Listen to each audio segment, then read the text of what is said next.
Hi there, it's Miss Lori from Miss Lori's campus and WTTW Kids, and you're listening to the Cook Memorial Public Library podcast. Let your smile shine on.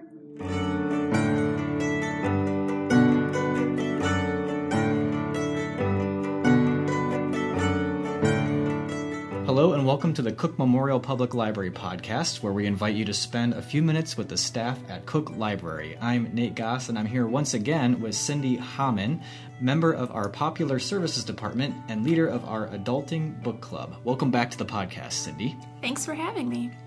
So spring's here, the weather's beautiful, and Cyndi is going to give us another book pick if you're looking for something to read out in the sun or rain, depending on the day. But before we jump right into that, let's talk a little bit about the book club that you've got coming up next week.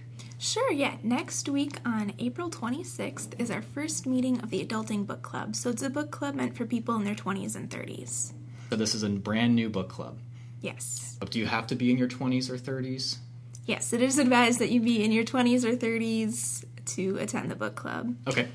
And if you're interested in joining, all you would need to do is read our book that we're reading for this time, which is A Tale for the Time Being by Ruth Ozeki. We have plenty of copies at the library, so just let us know, and we're willing to put it on hold and get it for you. So is the book club meeting at the Cook Park Library or the Aspen Drive Library? It's meeting at Aspen in the meeting room. Okay, and what was the time again? It is at 7 p.m. on April 26th. That's next Tuesday. Yes. So the book title is A Tale for the Time Being. Just very, very quickly, like your 10-second pitch, what's the book about in case someone hadn't heard of it and was thinking about attending the book club? Sure. It's a really interesting book with two perspectives. Essentially, a woman living in British Columbia on one of the islands finds a Hello Kitty lunchbox that has a diary from a girl in Japan. And so then their perspectives alternate back and forth as this woman's reading the girl's diary, and you start living the lives of both of them. Okay. Thank you very much. So why don't we go ahead and shift gears, and let's talk about the book that you're recommending everyone read this week on the podcast. Sure. So I'm recommending Notorious RBG. Notorious RBG. And who is that by? It is a compilation between, I'm going to slaughter both of these names, but Aaron Cameron and Shauna Knitzlik. Okay. Maybe? So Notorious RBG. Yes. What's the topic?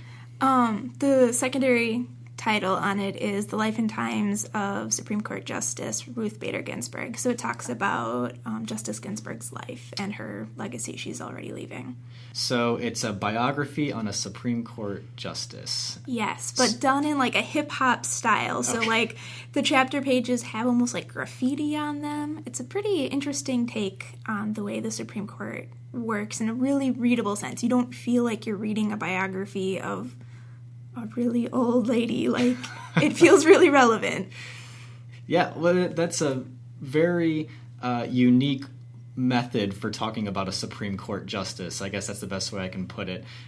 How did you find out about this book, or was it the topic of Ruth Bader Ginsburg that got you into it, or was it something about the authors or something you heard about it? It was a little bit of both. The book actually sprung from, there's been a Tumblr called Notorious RBG for a couple years now, and it got really, really popular, and I think one of the authors who worked on it, or both of them, were the ones that were running the Tumblr, and it got really popular, and so they ended up writing a biography on Justice Ginsburg.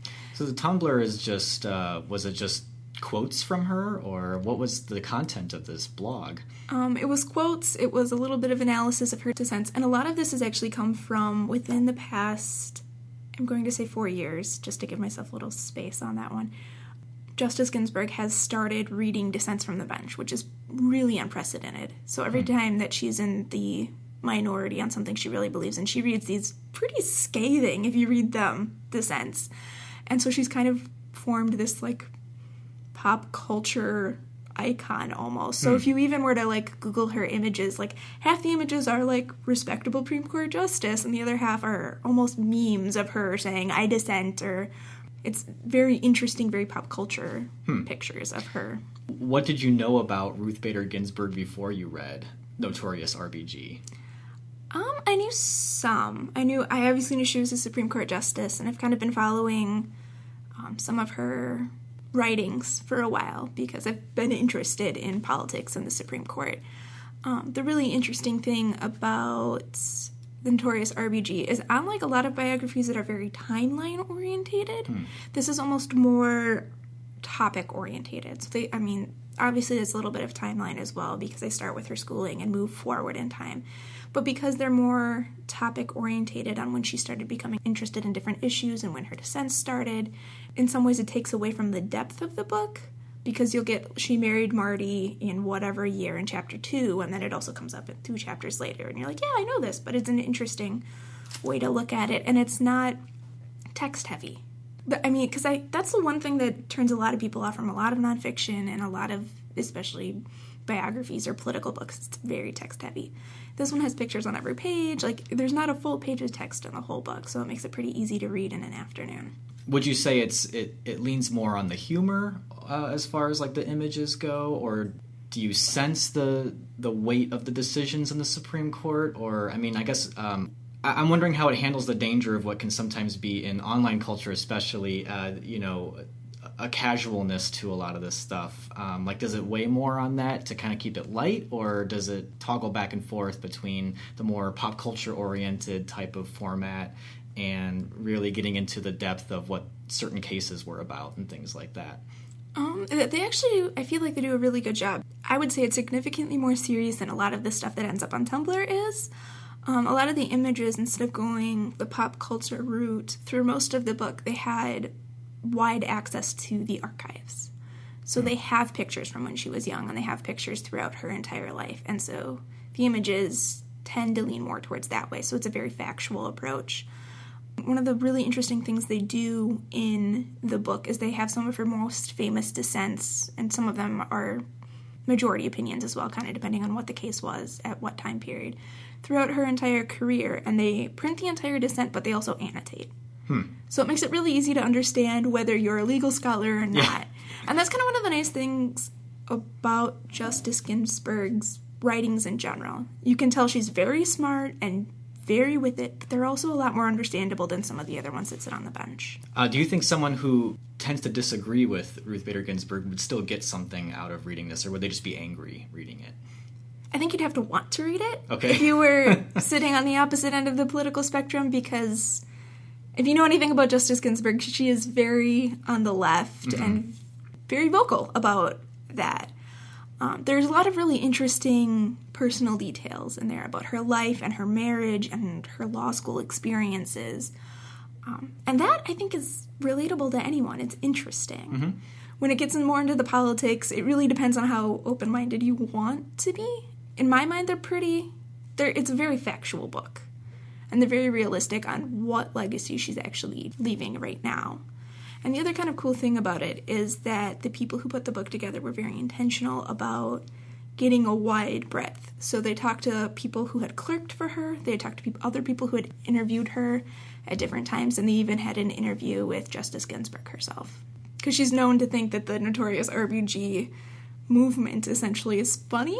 Well, Notorious RBG I'm guessing that's a reference to Notorious B.I.G., the rapper. Yeah, it's kind of a mix. It's the mix between the two of the political and the pop culture. Yeah.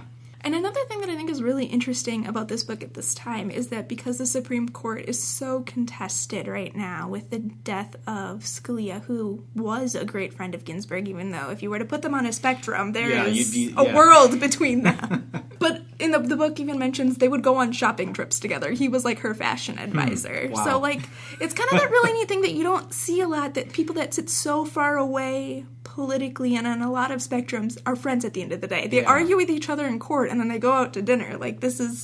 They know how to leave it at the workplace. At work, yeah.